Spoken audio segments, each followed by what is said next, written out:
How's it going, everybody, and welcome back to another review with RONIN 47R. Today we're taking a look at the T-34-88. This is an extremely rare tank, quite possibly the rarest tank in the game. This review has been much anticipated because on September 15th, this tank will once again be offered, and it is a very rare occurrence that it is offered. In fact, previously for the PlayStation, it had only been offered during a Founders Pack. And as far as the Xbox is concerned, I believe it was only offered once before this upcoming September 15th date. And with all of that aside, for those of us who have owned a tank and those of us who would like to acquire the tank, we've seen it on the battlefield, this is really a rare situation where not many folks have released a review. So I'm going to go ahead and get into the review of this tank. I'm going to first start off with some history about the tank to see how did Wargaming come up with this tank itself.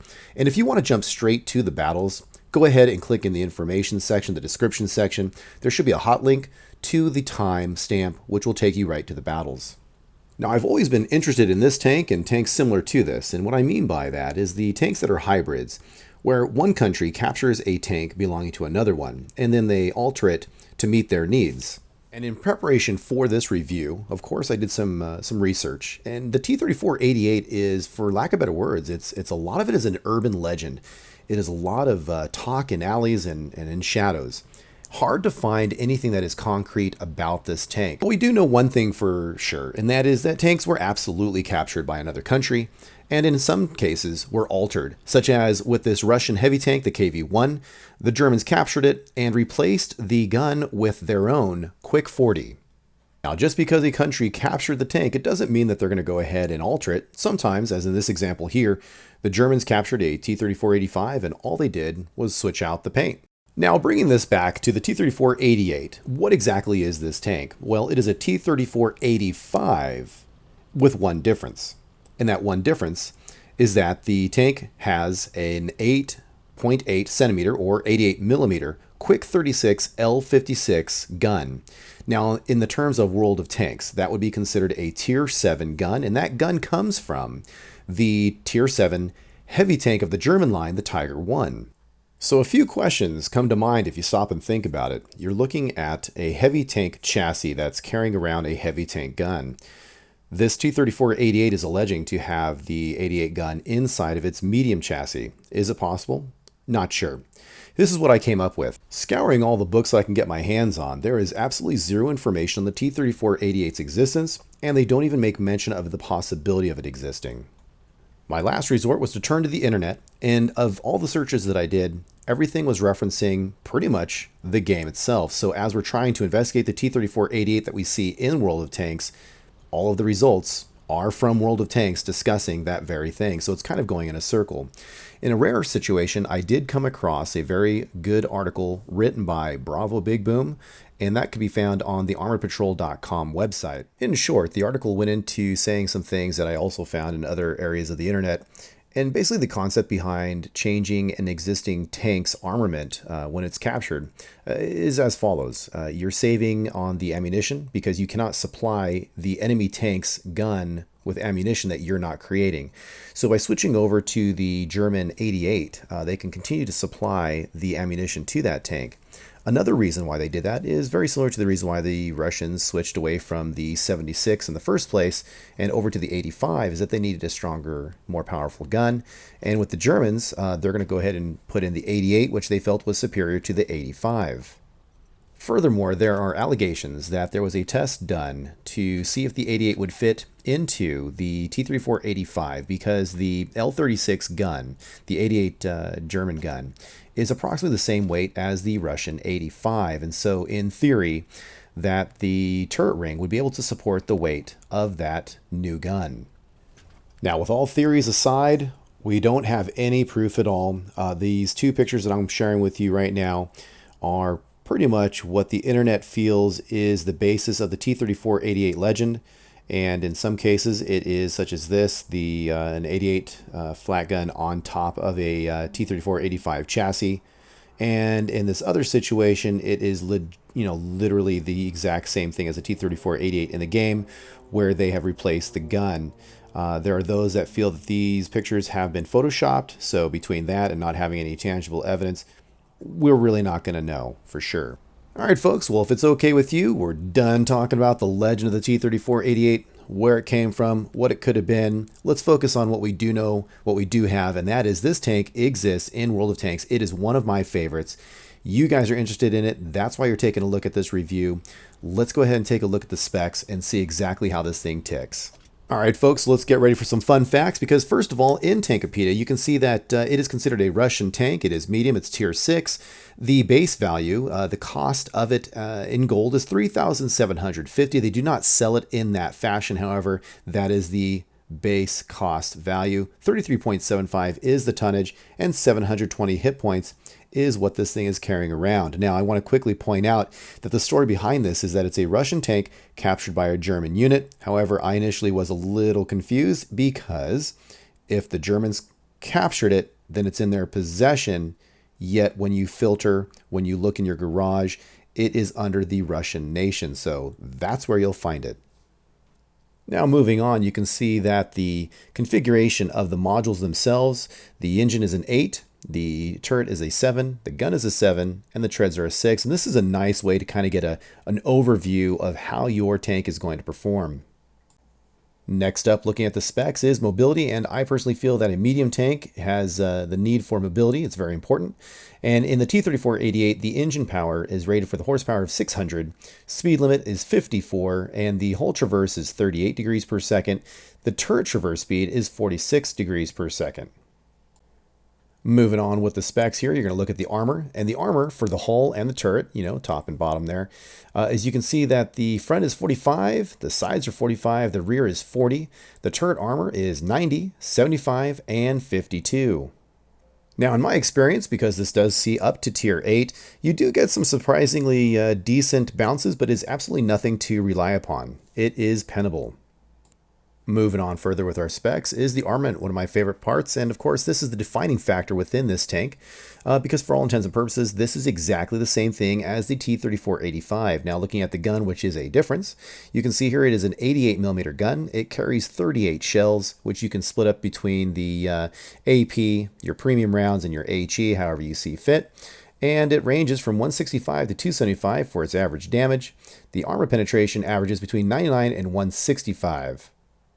And also what is very interesting and exciting about this particular tank, because it is carrying that 88, that second highest gun from the Tiger 1, it is the exact same specs. This gun behaves exactly as the Tiger 1's gun.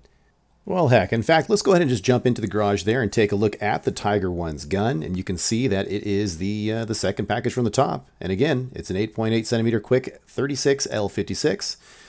All the schematics there are exactly the same.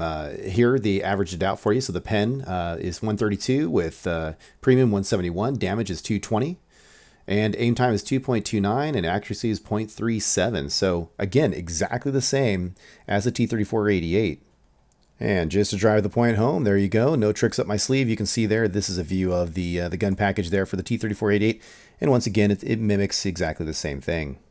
Rounding out one of the last specs there is the view range, and view range is very important for any tank, especially a medium tank that's popping over and giving intel to the rest of the team. And this tank comes in at 360 meters for a view range there, so nothing too spectacular, very similar to your Russian standard. And last but not least, but quite possibly the most important aspect when looking at a premium tank, because why should you go with a premium tank? What advantage does it have over a non-premium tank? And that bit here is the silver bonus percent and the XP bonus percent. The T-34-88 is very unique in that it has a 0% bonus for silver. Why the heck would you be interested in it, besides it being cool and fun to play? This has, for a tier 6, it has an unheard of XP bonus percent of 50%. And just to drive that home, the Panther M10 only brings in 20% of accrue XP, and the British Knight at tier 6 is a 30%. So you can see the T-34-88 has a very big bonus for grinding crews. As we start to wrap up our spec analysis of the T-34-88, and we're having it side by side with the T-34-85, looking at the overview, you can see, other than my equipment setup or the shell layout, if you will, everything is exactly the same between the two tanks, except for things related to the gun itself. So in this particular case, it's just the rate of fire that changes. Alright, now having taken a look so much at the T-34-88's gun, let's go ahead and take a look at its comparison vehicle, which is the T-34-85, and see what their top package gun is. So looking at the 85mm D5T-85BM, which is the top grade gun, the top package for the T-34-85, you can see that the rate of fire is 10, whereas compared to the T-34-88's gun, it is a 9.52, so not much quicker. Their pen is 144 with a damage of 180, whereas the T-34-88 is 132 with a 220. You can see the trade-off being the difference between the 88 versus the 85 is that the 85 has a higher pen, but it has a lower alpha, so it's a little bit of a trade-off there. Alright folks, so before we get into some battles that I've been dying to share with you, I wanted to just go ahead and wrap this thing up with sharing with you the big summarization, which is this tank is a great crew grinder. It is a mysterious, unique thing to have. It's a lot of fun if you enjoy the mobility of that T-34-85, but you'd like to carry around, a heavy tank gun at the same tier, a tier 7 gun, but you're in a tier 6 tank. Absolutely. So this really sums up what this tank's about. The next and last thing, though, I'd like to share with you is a little strange nuance that I found out about this T-34-88. And it comes down to the turret. If you take a look at the turret, between the T-34-85 and the T-34-88, you're going to notice a difference. Let me show you. Now remember, what we're taking a look at are the tank models that are in the game, not the pictures of them from Tankopedia or elsewhere. This is the actual tank that you will see driving around the battlefield, and that's kind of an important aspect. Notice the turret here has two vents. They're circular domes, and they're adjacent to each other, and they're at the back of the turret. This is, of course, the T-34-88. So just kind of a point there. The two domes to the rear, side by side.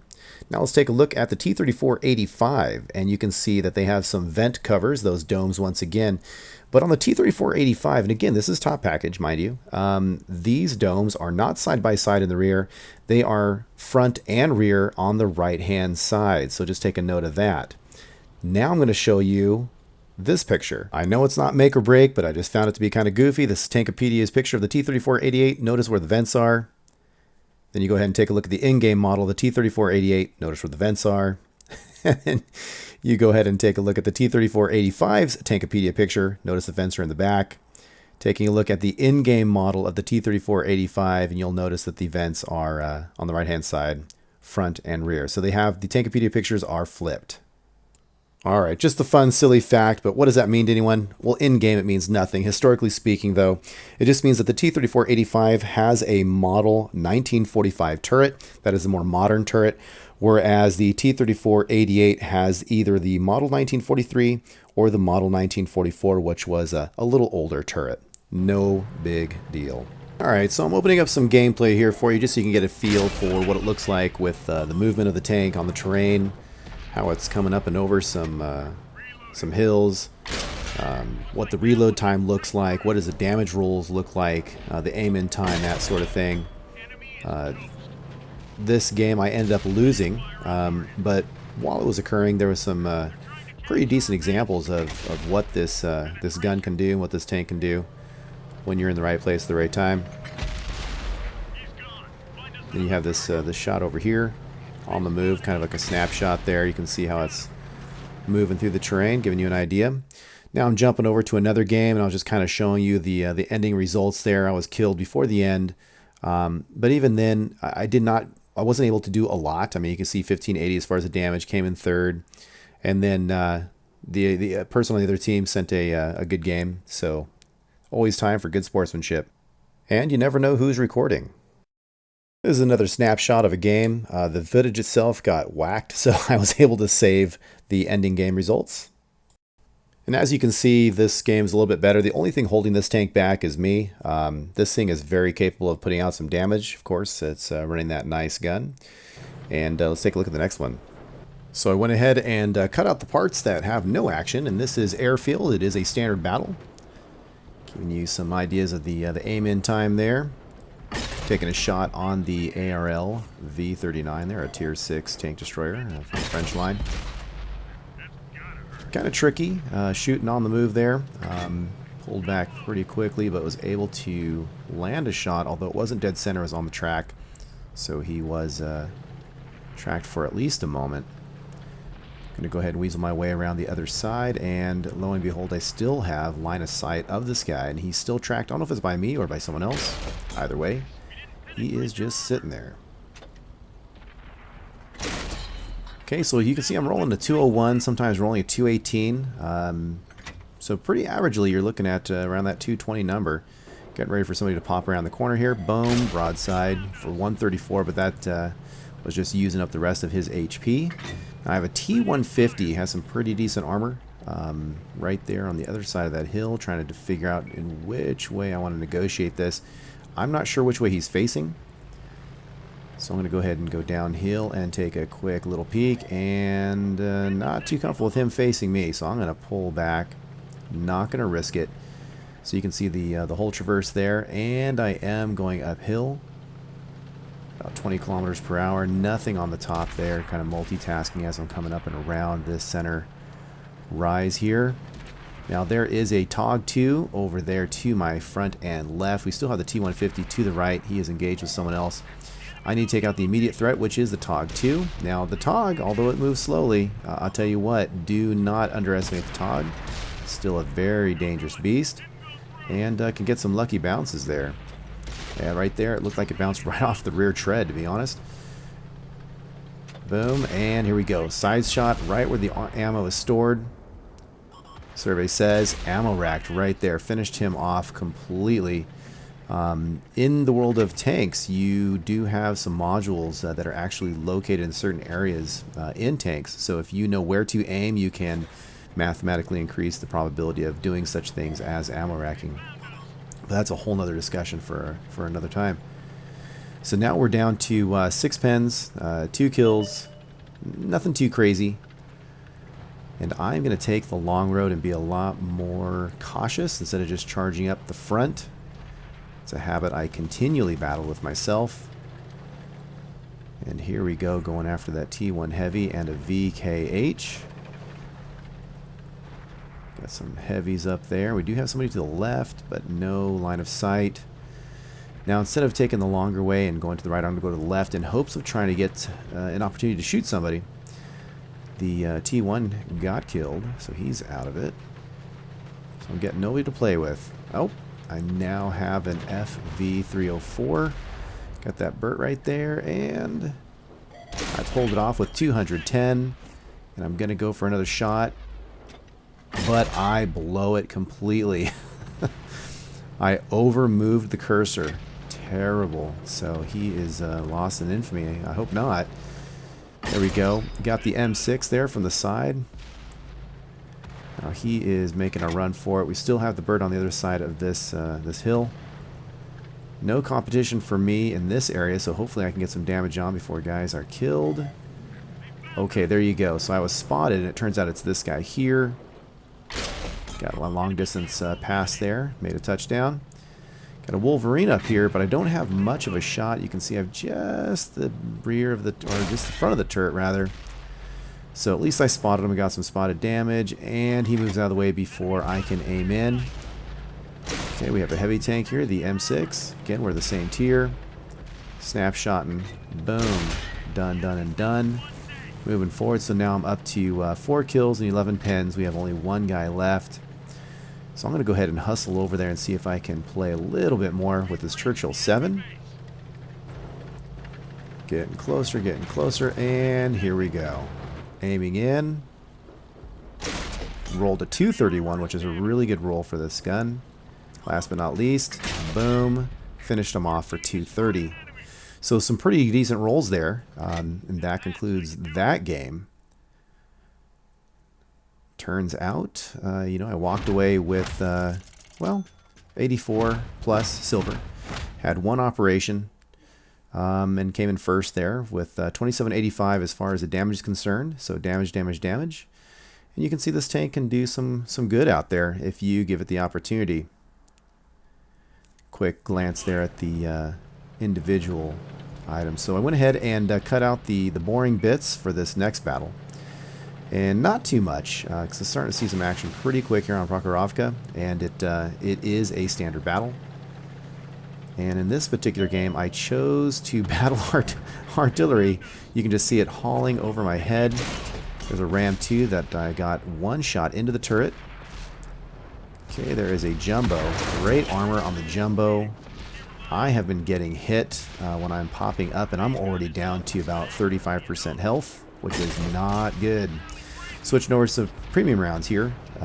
Trying to pen the Jumbo, and he's got some really nice hull down positioning up there. Not to mention, look at the artillery just raining over my head. And I'm hoping, nope, still I'm bouncing some premium. Terrible angle, trying to go for the machine gun port, lower glacius. What can I get without exposing myself? I would have gone for some better shots, but at this point I'm really shy about going too high up this hill because I am being devastated. Oh my goodness, did you see that artillery just over my right shoulder? Took some damage, but it was more in insignificant tread eatage. Okay, now we have an E2 over there. We have an ELC making a run for it. Ah, and I missed it. Again, really scary to go over this edge, especially with such low health.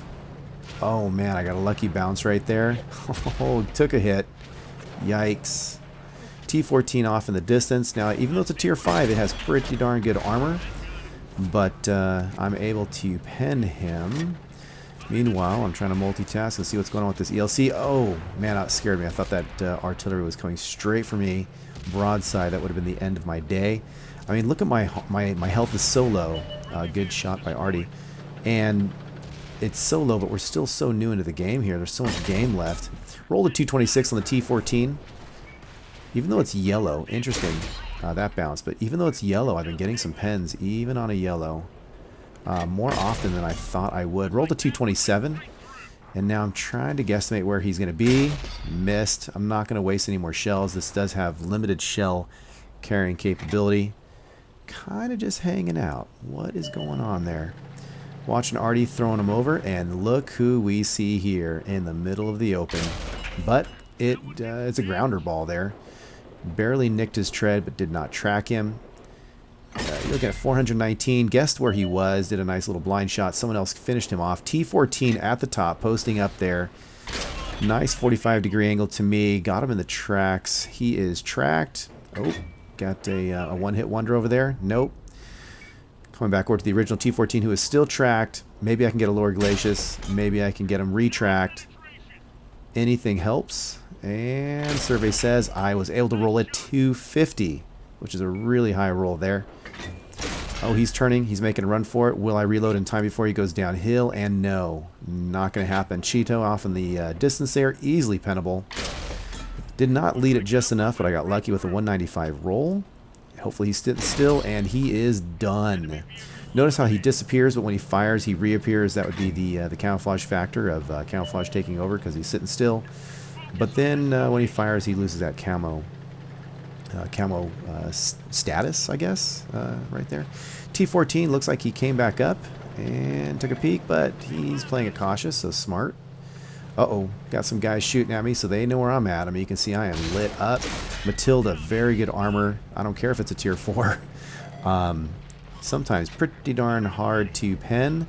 I have an M6 over there, 38T. I mean, it's a wonder I'm alive. What's going on around here? Maybe. Boom, broadside. Finished him off for 34. And look at this. Beautiful. I can see him just over the hill. Nobody sees me. Finished off that very lightly armored 38T. That was not an issue. Up and over. Hopefully I'm going to stay undetected. Get that lower glacius. Survey says. And boom. Was able to put him down. M6. Good angle for me. Let's see that nice dark color. Trying to go for that lower glacius. But now I'm popping up there toward the hatch. Machine gun ports. That sort of thing. He's just getting pommeled. Hopefully I can take him out before the game is over. Nice. Got lucky there. It was up and to the right, but it penned. So I'm thankful for that. There's 3 enemy left. Type 58 there. Looks like there is a heavy off to the E0 line. Not sure if I'm going to get any more love in this game, but I'm certainly going to try with my 48 hit points that are left. Like any other medium, it's really nice to be mobile. Change direction. Places on the battlefield. Oh, here we go. 2 guys left. We can see exactly where they are, and there is a VK 36.01H tier 6 German heavy tank. Getting some yellows, but will I get a pen? Boom, rolled a 214, and he's just sitting there. Oh, penned him for 235. He's about 2 shots away. Penned for 241. Nobody's killed him yet. Can I blind fire? Missed. Oh, and that guy takes him out.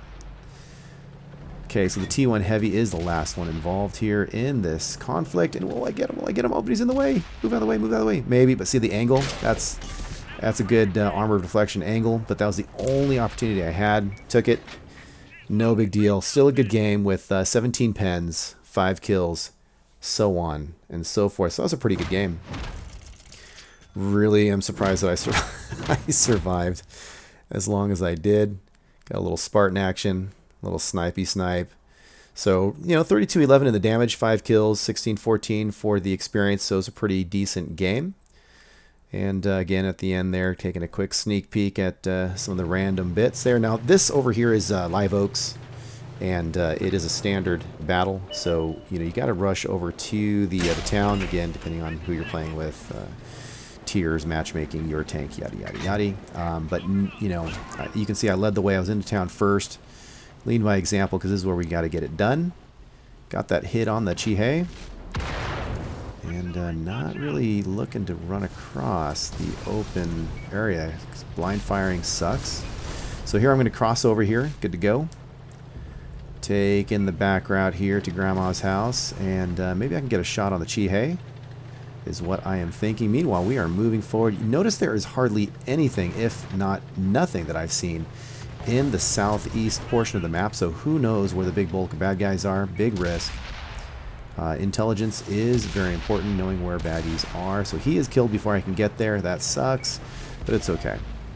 Moving up here, so I've got 2 things to deal with. I've got a tier 5 Excelsior with great armor. Think of it as a T-14 for the British, and then I have this light tank here that can light us up. Not to mention the Excelsior is not that far away. Alright, I was able to get my shell into that light tank, put him down. Pulling back, taking a breath because I'm being lit up and I have no idea why. There is still, this is really new, early on in the game. I do not want to be sent to the garage early. There's the Excelsior. I'm going to kind of risk it and stay on this side because I feel like I'm getting left behind by my guys.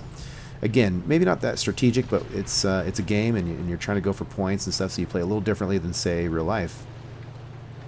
So I'm going to go ahead and haul butt forward here. I know I'm being spotted. I am attempting to use this berm to block me from any incoming shells from the direction in which I am looking. But now we have a medium to my left. We have the Excelsior to my front. And I am trying to get up and over. Look at some gun depression challenges. And look at that. See? I cannot get it on him. He can see me. He's sending it to me. I'm just not in a good position. So I'm going to go ahead and pull away from that scenario, take a look at the Type T-34, but he's behind some buildings, dancing with my guy up there in the front. I can't get guns on him. Now over here, the Excelsior, his attention is somewhere else, at least temporarily. I tracked him, which is terrible. I would have hoped for a pin. He's broadside. Got him for 197. Somebody finishes him off, so now he is not a problem. Meanwhile, the Type T-34 killed my friend that went up there in the front. I was able to take him out. Nice hit there. Gonna duck down below the mound here, the berm. Try to take some safety as I go forward. Kind of assessing. Still some even numbers, 7-7. I don't know where the enemy is, but obviously there's a group of them towards the south because our guys in the south are no more. They're pushing up daisies, bypassing the flag there because cappers, unless you really have to, my opinion is please don't cap. Let's get some points. Martyr 38T. I'm not being seen, although now once I fired, you see that is sixth sensed, which means that I'm starting to get lit up. I'm able to take out the TD. The T1 Heavy is still pretty stationary, but you're welcome. I'll go ahead and start taking some hole shots there, but oh, now he's looking at me. I did take some damage, but he's into the track. Rolled a 228 on him. Artillery smacked me in the face. Did not enjoy that. And taking a lucky shot there, shooting before it aims in all the way. And luckily, I was able to pull off that kill. So now it is 10-10. Pretty darn even. You can see a medium near our flag. Some folks would say, hey, jump on the flag and let's go, right? Let's try to cap. I don't know. Got one into the Nashorn there, and will I get this last kill? Yes, go ahead and got that guy there. So number-wise, okay, we're winning, but there's going to be 3 guys on our cap pretty soon. So someone will argue, hey, jump on the cap, go for the sure thing. Yeah, I guess, maybe. I'm not in communication with the artillery and the 2 mediums that are near our flag. I don't know how good they are. I don't know if they're going to sacrifice or push. I have no idea. But I'm going to go ahead and move forward here. Going for the AMX 13 AM artillery. Got 1 on him, maybe, maybe. Oh, I messed up that shot. Luckily, I did not pull the trigger, wasting more time for a reload. Readjusted my aim and got him on the run. So now, again, 3-3. Our artillery's down. One of our mediums is down. And 1 guy is still on the cap circle. Ticking away. They got 60 seconds. So what is the enemy going to do? I don't know. We've got 3 guys to contend with. I've got 1 medium up there kind of spotting and doing his thing. But he is highly outnumbered. He was able to take someone out, which is very awesome. So that M4 of ours took someone out. But wait for it. Oh, he's working though, isn't he? So now he's doing a great job. We're down to 1 enemy, and hopefully I can grab this guy. Let's see. I don't even know where he is. Would like to win by killing the enemy instead of capping, if at all possible. Everyone gets more points. Good times. Look at that sweet, sweet jump with the T-34-88 jumping over that rail trail. Oh, there's no way I'm getting that guy. He circled back after the flag to reset, so good on him. And then our tank, our heavy tank there on the cap, took him out. So it is a victory to us. Got 6 kills. You know what that means.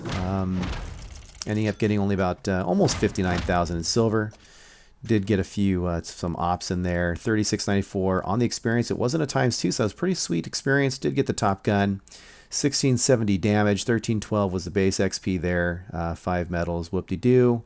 Direct hits 13. So bottom line is this tank can make some money, and it has a 0% experience, silver bonus. But as long as you put in the work, it will pay you off. And also, too, it's a great grinder. Can't tell you how many crews I've put through this thing. Both the Russian crews and the German crews can be put through this tank. So you're basically getting 1 premium tank that's going to service 2 different nations, all of your crews, and again, a 50% experience bonus. I've raised a lot of skills through this tank, and it's been really good to me. So hope you guys enjoyed the review. Hope you enjoyed all the fun facts and whatnot. And of course, I hope you enjoyed the gameplay. If you have any questions or whatnot, feel free to contact me and post it there on YouTube. And I really appreciate you taking the time to check out this video. Now, where did my crew go off to? Oh, I see. There they are. Okay, girls, tell them who they are if they're receiving this transmission. You are one of the 47 Ronin. Thanks for watching. I'll catch you later.